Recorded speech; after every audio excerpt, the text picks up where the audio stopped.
আমি প্রশিক্ষিত মানুষ।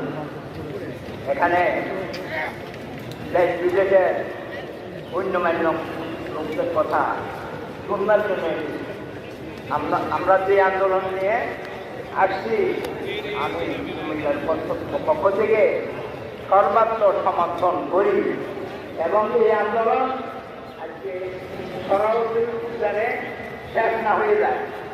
থানায় থানায়, জিরায় জিরায়, গ্রামে গ্রামে এই আন্দোলন উত্তোলন করার জন্য আমি দাবি জানাচ্ছি।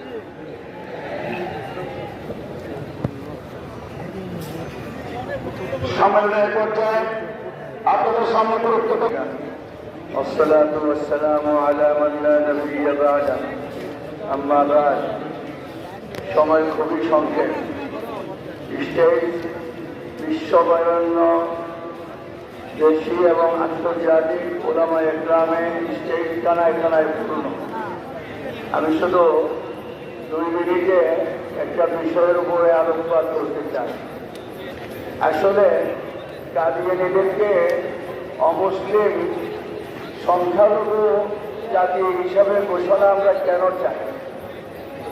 অনেকে বলেন ইসলামে তো আরো অনেক ফেরকা আছে, অনেক দল আছে, অনেক মতপথ আছে, হানাফি, মালিকি, শাফি, হাম্বলি আছে। কাদিয়ানীদের পিছনে পড়লেন কেন? ছাড়া মাহবুব নাই, বলেন এক আল্লাহ ছাড়া নবীর বলে তাওহীদের বিশ্বাস এবং মহানবী মুহাম্মদ রাসূলুল্লাহ সাল্লাল্লাহু আলাইহি ওয়াসাল্লামের বিশ্বাস, আখিরাতের বিশ্বাস, এই বিশ্বাস তার কাছে আছে, সে মুসলমান, সে মিল্লাত।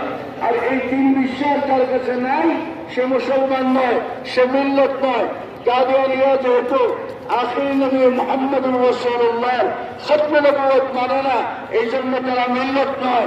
আমরা শুধু এই ঘোষণাটা সরকারের কাছে চাই, রাষ্ট্রীয়ভাবে আইনটা করে দেওয়া হোক যে কাদিয়ানীরা অমুসলিম সংখ্যালঘু হিসেবে বাংলাদেশে যত সংখ্যালঘু নাগরিক সুবিধা পায় কাদিয়ানীরা পাবে, কিন্তু তারা তাদের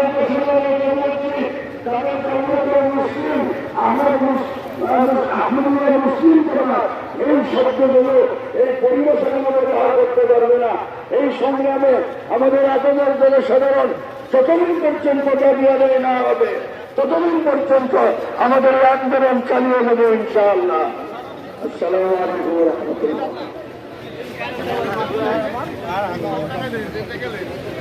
সংগ্রামী জনতা